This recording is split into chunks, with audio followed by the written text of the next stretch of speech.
everybody, and welcome to Trendlines, a podcast on global affairs brought to you by World Politics Review. I'm Judah Grunstein, WPR's editor-in-chief.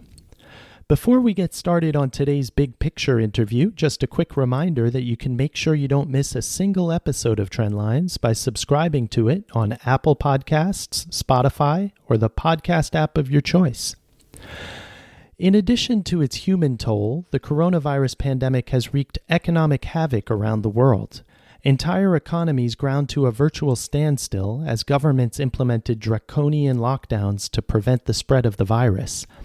The impact on individual countries has only been exacerbated by the disruptions to global trade caused by the pandemic, even as uncertainty surrounds the shape of the economic recovery that will come in its aftermath. But even before the pandemic, the developed economies of the Western democracies faced structural obstacles to growth that called into question their models of governance, even as China's high-growth development path offers a competitive alternative. In today's Big Picture Trendlines interview, I'm joined by Dr. Dambisa Moyo for a look at the challenges facing the developed economies and how the pandemic will affect them and the global economy more broadly. Dr. Moyo holds a Ph.D. in economics from Oxford University and a master's degree from Harvard University. She worked at the World Bank and Goldman Sachs for nearly a decade, and she is the author of 4 New York Times bestselling books, most recently Edge of Chaos, Why Democracy is Failing to Deliver Economic Growth and How to Fix It, published in 2018. Her upcoming book, How Boards Work and How They Can Work Better in a Chaotic World, is scheduled to be published in spring of 2021. Dr. Moyo, thanks so much for joining us on Trendlines. Yes, I'm delighted to be here. Thank you so much for including me.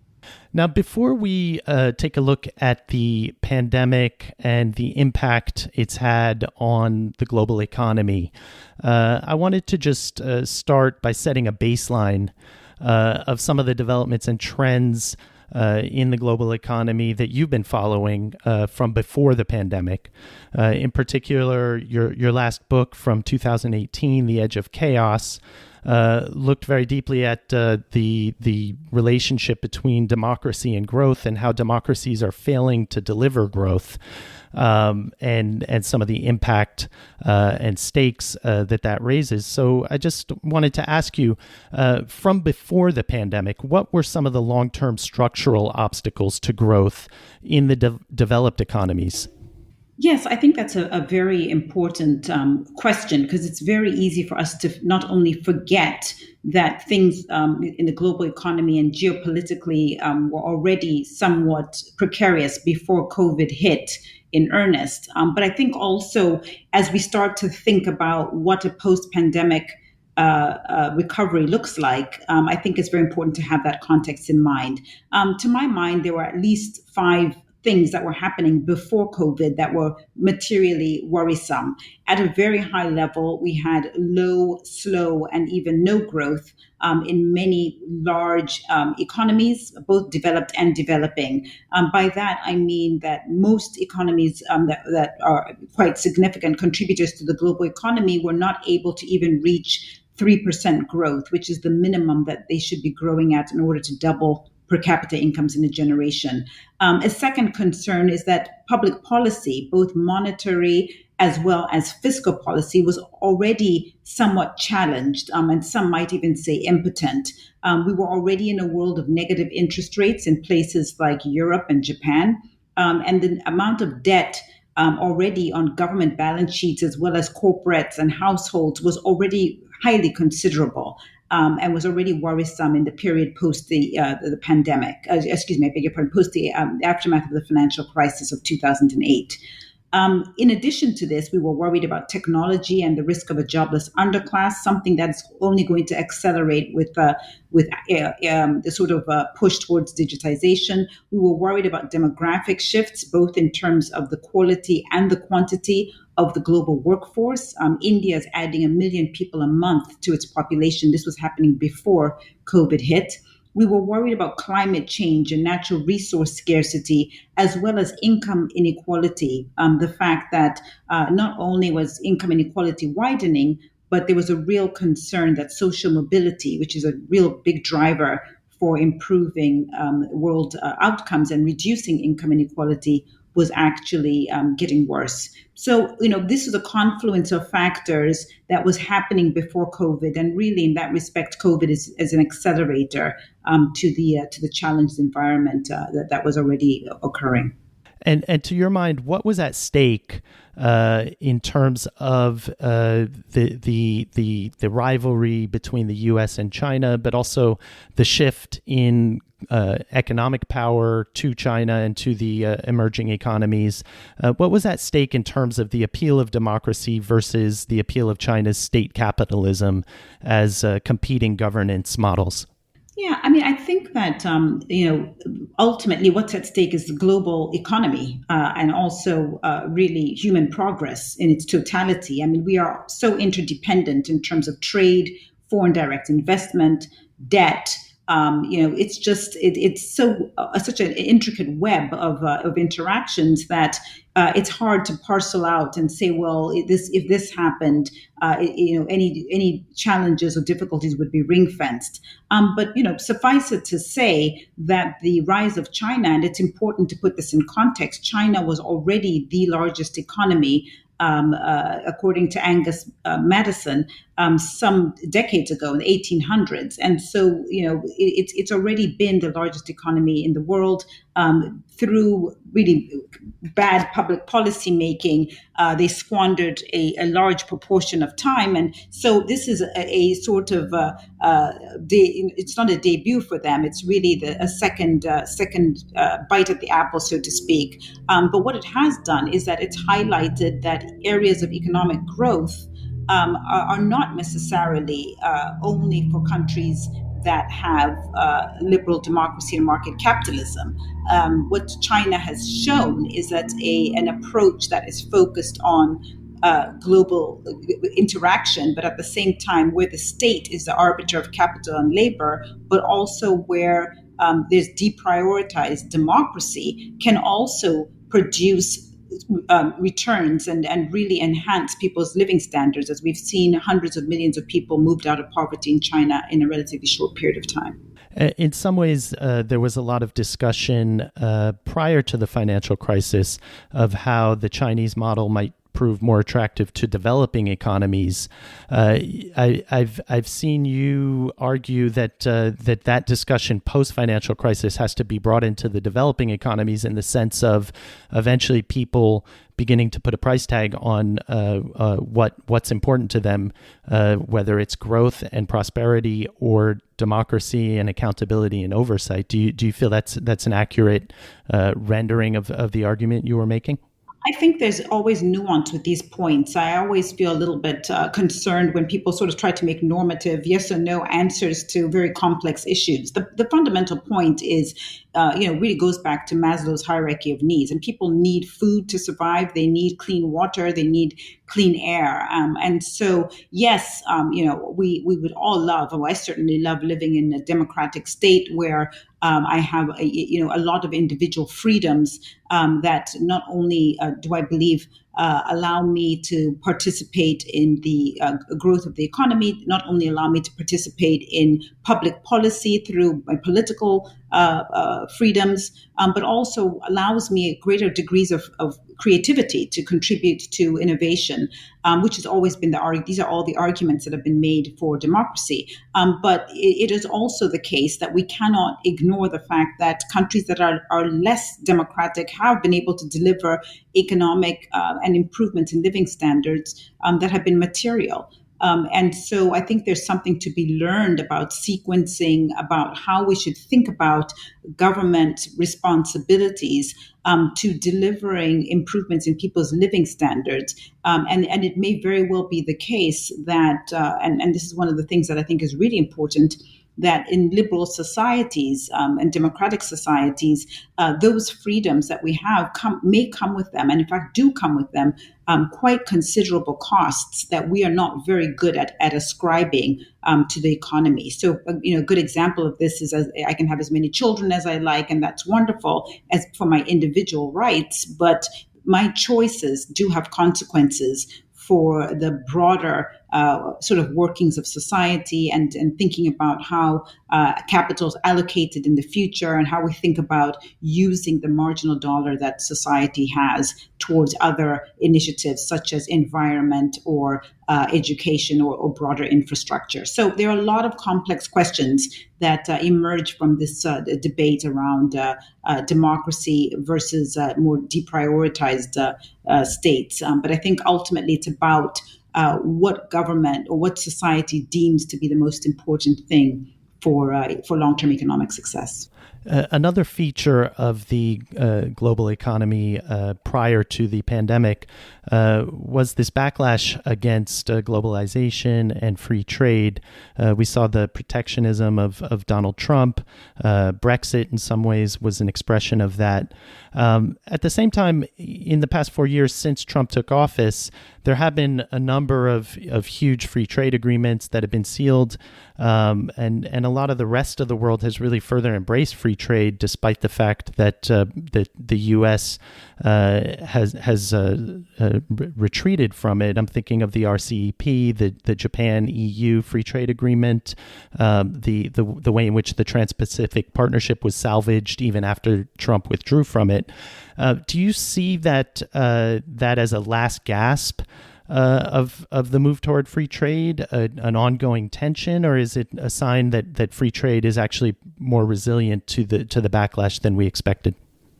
Well, I think what you're referring to as free trade is really not what sort of broad-based globalization was expected to deliver. I mean, what you're describing is regionalization and balkanized agreements between countries, whether it's on a bilateral basis or on a multilateral regional basis. I mean, that is not what I would say textbooks promised when we think about globalization. I mean, globalization really ought to be broad-based. It should cover trade in goods and services, capital movement of people, the spread of ideas and standards around that, as well as multilateralism around sort of governance structures. And it is patently clear that that is not what we're seeing. If you look at the pace of growth in trade from the World Trade Organization, that has slowed in the post financial crisis period. Capital controls have become much more stringent. We know that not just in the United States, but also across Europe, there's been a very heavy anti-immigrant backlash. Real risks around the splinter net, which the fact that the world, could potentially split into two competing intellectual protocols, one China-led technology base, another one US or Western-led. And then obviously we've seen multilateralism in institutions such as the World Bank and IMF, these multilateral institutions, the Bretton Woods institutions from 1944, really now face considerable rivalry from some Chinese-led organizations. And so in a nutshell, I think that we will continue to see a retrenchment of what I would call broad-based globalization in all of these areas that I just listed.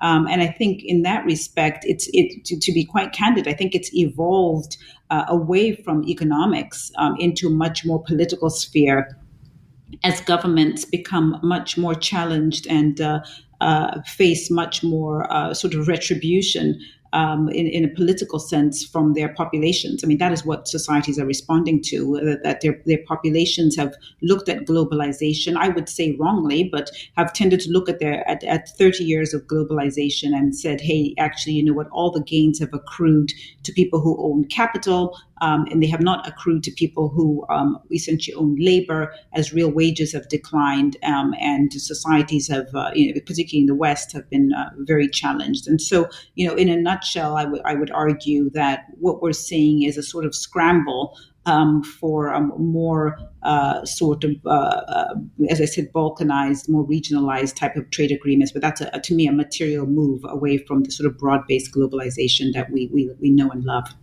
You referred to it a little bit with the splinter net. I guess an extreme scenario of that kind of balkanization would be the worst case scenario of a U.S.-China decoupling.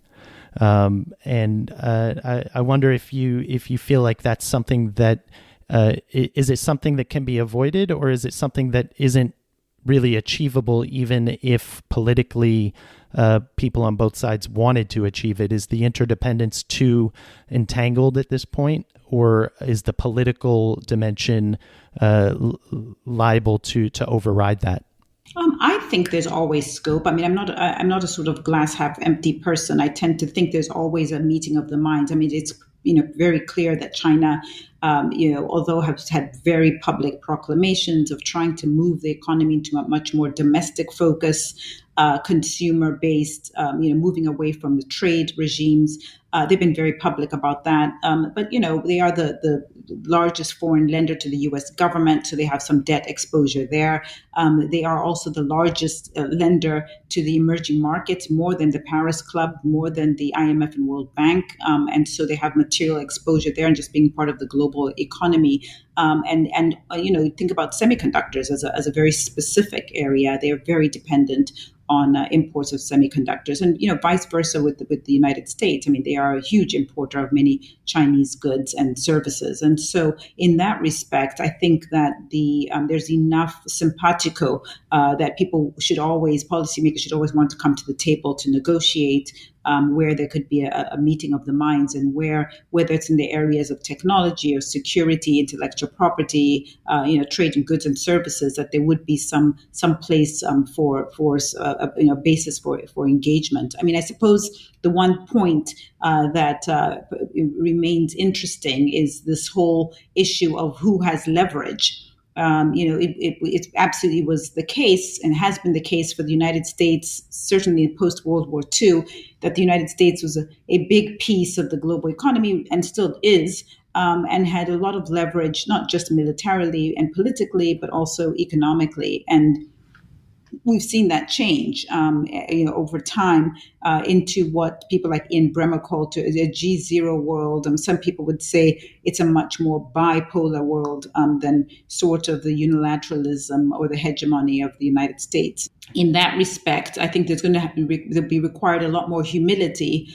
from the West in terms of how we think about engagement with China, which, as I intimated, is a very, very important part of the global economy in general, but both for developed and developing countries, is a huge provider of trade, foreign direct investment, and even lending. Now, fast forwarding a couple of years from the publication of your book, and we have the pandemic that's hit with all of the economic fallout that you referred to already, particularly with regard to debt. Are there any other gaps or weaknesses in developing economies, but also the global economy, that the pandemic underscored for you that warrant more attention? Well, I think for me, the big question that I hear a lot about in corporate boardrooms is around digitization, and how COVID is an accelerator of maybe a catalyst of this whole movement towards a world which is more automated, more technology based, more robot based, and what that might mean for technological unemployment, which we were already anticipating. I wrote about it in my last book, Edge of Chaos. But we've been talking a lot. Public policymakers have been talking a lot about how there's a risk that there'll be a lot more people who are unemployed. Well, that has now been catalyzed. And the debt point you've raised, I think both debt as well as issues around digitization, as well as the burgeoning size of the world population, all of these factors feed into widening income inequality, both in terms of a lack of access to public goods such as education and healthcare and infrastructure, but also I think it also materially underscores the risks that income inequality and social mobility will worsen in the period that is coming. So that's an area that I think has been particularly much more highlighted in the post-COVID era. You mentioned too that governments and central banks had entered the pandemic with pretty limited tools at their disposal in terms of monetary and fiscal. Do you see any potential innovative instruments that they could use for recoveries? And if not, what kind of recovery do you expect to see? Well, I think it's a great question because one of the things that I'm sort of joking about is that I think a lot of economists were all trained in a particular toolkit that public policymakers have in terms of monetary and fiscal policy. But we obviously lack a lot of imagination. And there have been a number of things that have happened, certainly post or in the aftermath of the financial crisis, but even more so during COVID, that have underscored this point. I mean, the fact that we've had negative interest rates, I mean, this is just unheard of. The fact that debt to GDP ratios are at 100% in the 100% in the United States and the UK. Who would have thought that that would be the case, especially with the history of which was beautifully sort of compiled in this book. The book this time is different by Ken Rogoff and Carmen Reinhardt. These are areas. I'll give you another one. The Federal Reserve in the United States buying sub-investment grade corporate debt. Never would we have thought about those as being real tools, but they are. They're being used and of course, I think I should also point out that on a very macro level, the very fact that more Republican, conservative governments in the UK, in the United States, and around the world are essentially turning to a Keynesian playbook, big government, massive stimulus, etc. These are all things that I think if you're lacking imagination, you would not have seen. So in that respect, I think that there are additional tools that we probably haven't even thought of yet that will continue to be drawn upon in this very challenged environment. I think with respect to your second part of your question, where does this lead us? I mean, I personally think we're heading into a very progressive era. The post Gilded Age, 1870 to 1900 of the United States, really is a great sort of indicator of what happens next, around the size of government, around not just government size in terms of debt and deficits, but also government's importance in the economy. As an arbiter of capital and labor. We're seeing it in furlough schemes, as I mentioned. We're seeing it in much bigger responsibility in terms of capital as well. So, I tend to think that fortunes will be made. This is absolutely the case. There are people who will invest, and capital allocation becomes an even more interesting area as we shift from a more liberal economic situation into one that's much more progressive, with government really being much more at the center. But there will be profits and there will be fortunes that are made, and that's what's really important for business people and public policy to focus on, as well as society. How do you expect then that increased role of government in the market and in terms of social inequality and income inequality? And again, those are two aspects that the pandemic really threw into heavy contrast, right? In terms of the impact on the most vulnerable and marginalized members of developed economies and societies, but also the disparity between countries as well. But clearly, there's an emphasis now on government responsibility to intervene more. How do you expect that to affect the balance of power between government and corporations? In the past 15, 20 years, we've seen a real emphasis on public-private partnerships as a tool for innovation and development. Do you expect that the balance of power will shift between the public and the private side of those partnerships?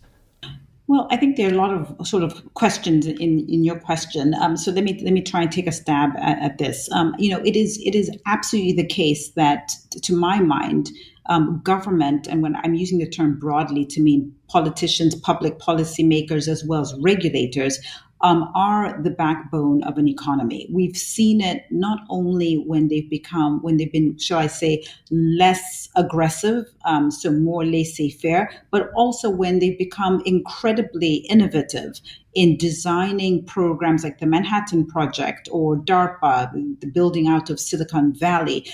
You've seen it where governments can become incredibly driven, and we see this in China today, to help support the broader economic engine, which the private sector obviously participates in. And so, I don't see this as an either or. If government is not working and you have massive unsustainable debts, you have public policy not working to deliver public goods in terms of education and healthcare and infrastructure, then the private sector will struggle. The GDP pie will not grow. It's as simple as that. And so it can't be, in my respect, a balance of power point, because private sector cannot develop if government's not doing its job efficiently. What does efficient look like? It's basically government being very data driven, very forward leaning, really focused on measured outcomes, and also to avoiding being corrupt, which I think this is the confluence of the Mike Bloomberg sort of thinking, and I think he's absolutely right. So I don't think of this as either or. I think that we need corporations to function at the highest level so that they can deliver the capital allocation and investment in R&D and innovation to help solve a lot of the problems that the world is facing. And we've seen that done brilliantly during this COVID era. But at the same time, we can't have government as free riders who are sort of riding shotgun, so to speak. I mean, government has to be part of the discussion, and the public policy initiatives that government has to basically outline cannot be reactionary. They've got to be visionary. They've got to be long term, and we've seen it happen before, as I gave some examples. But we whether it's through building out roads in the interstate system or doing what the Chinese government's doing right now in terms of driving technology as a sector, that is what is going to be called upon for government. And the best governments will continue to do that and be much more proactive instead of reactive. Now, when it comes to data-driven policy, which you mentioned, it often seems to me as a non-economist and a non-expert that a lot of the economic metrics we use are from another era. And I guess I wonder, do we need new economic metrics in order for those data-driven policies to really dial in on the social needs of societies these days? And if so, how would you see improving them? Well, so first of all, I was just reading a book which was talking about how long it takes for things to innovate. I mean, a lot of the things that we use today, chairs, forks, are things that were from the Roman era. And so in many respects, if it's not broken, then we continue to use those things until something better comes along. And guess what? Nothing better that's come along to replace the fork or the chair, even though there's, essentially centuries have gone by. And I think, economic policy is much like that. There's some important benefits from the paradigm of economics that we've been using. If you think about Simon Kuznets in the 1930s in the United States, the Russian-American economist, developing these cross-comparison GDP measures. I mean, there's a lot to be learned and appreciated by that sort of thinking. We can compare countries across to see who's doing well, who's doing better or worse. And it also gives us a baseline to think about public policy going forward. Now, does that mean that it should be static and we shouldn't try to innovate? Of course not. And the truth is the economics profession has been trying to innovate. You've seen lots of initiatives to think about wellness and living standard changes that are more related to happiness indices. And in fact, Jacinda Ardern in New Zealand, the head of state there, has implemented a lot of these to try and make them have much more bite. And Sarkozy was very much in the lead of trying to drive this type of new approach of thinking. So we're constantly trying to find new metrics. It's not just an artifact or a figment of economics. It's we ought to be looking for new and innovative ways of thinking, whether it's corporations as we try to adapt to ESG metrics and climate change. I mean, 50 years ago it wasn't an issue. As we start thinking about broader stakeholder capitalism, of moving away from shareholder capitalism, these things all mean that we have to be open-minded and innovative with respect to metrics, and the economics profession is not inured to that. My last question before we wrap up, if you look back at the past 4 years especially, but maybe even 5 going back to Brexit, to my mind, it's the story of those 5 years is this tension and tug of war between rational cost to benefit calculations and technocratic policymaking, the kind that the economics profession and field contributes to, and then a more emotional, effective appeal of nationalism, protectionism, and now that's complicated by disinformation as well. When you look back at the past 4 or 5 years and project forward within the context of the post-pandemic period, are you optimistic, pessimistic? Do you feel like things need to be communicated differently, or changes need to be made, or things taken into account to better accommodate some of that more emotional engagement with policymaking? Well, I think that the real fundamental problem that we have in society today, as far as I can see, is that people think they can have everything and do anything without consequence. Put another way, there's not a good understanding of this idea of trade-offs. In economics, we talk a lot about guns versus butter. You can't have a society that produces 100% butter because it would be fully exposed to getting invaded by its neighbor. But at the same time, you can't have 100% guns because your population would die of hunger. There'd be no butter to eat. And so that is one of the sort of economics 101, which I worry a lot in society. People just don't seem to understand that there are trade-offs. Just to give just a couple of very quick illustrative points, you will be hard pressed, I think, to find people who today don't believe that there is a man-made sort of impetus towards the heating of the planet. So many of us, most people, most sensible people, well-read people, believe that there is climate change happening. But when you see that. And people they simply want to defund the energy companies. It seems to me that is a classic example of naivete or a lack of understanding, that at the same time, there are still many of them on my continent of Africa, but many around the world, about 1.5 billion people around the world who've got no access to energy on a sustained and cost-effective basis. So yes, we absolutely have to solve for climate change, but at the same time, let's not leave people more impoverished because we act in a sort of naive or ring-fenced way without due consideration for second-order effects from the kind of reactions and suggestions that we're touting. Another example of this is trade subsidies. I mean, we started talking about globalization. People like to have their own fellow citizens protected by governments that provide subsidies. The European Common Agriculture Policy or the Farm Subsidies Program in the United States protects their farmers, because we know that their farmers would not be able to compete against South American or African farmers to produce a lot of goods and services. And, that might seem like a great thing. You think to yourself, yes, so I think my government should be protecting French farmers, and too bad if you happen to be an African or South American farmer. But then don't complain when those emerging economies can't develop or can't grow economically, end up in political and economic strife, and then you end up having disorderly migration. Those things, to my mind, are linked. But people think about the here and now without due consideration for these second-order effects and these trade-offs. And to me, that is the big weakness that I find in a lot of the discourse today. There's no balancing act. There's no appropriate thinking or trying to appreciation for nuance. It's all has to be 1 or 0, and the world just doesn't operate like that, and certainly not public policy. Is there anything we didn't cover that you feel it's important to add?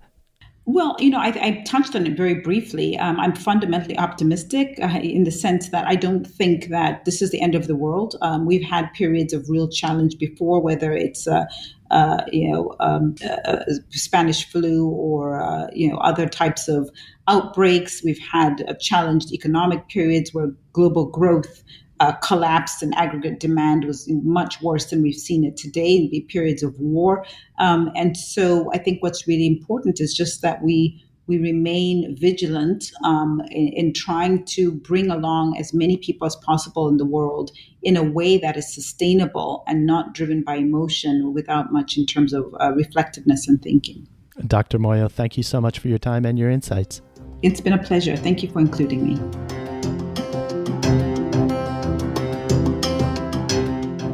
If you like what you hear on Trendlines, you can subscribe to it on the podcast platform of your choice, and you can find links to do so at worldpoliticsreview.com/podcast. Trendlines is edited by Peter Dury. You can follow him, myself, and World Politics Review on Twitter. Thanks for listening, and tune in again next week.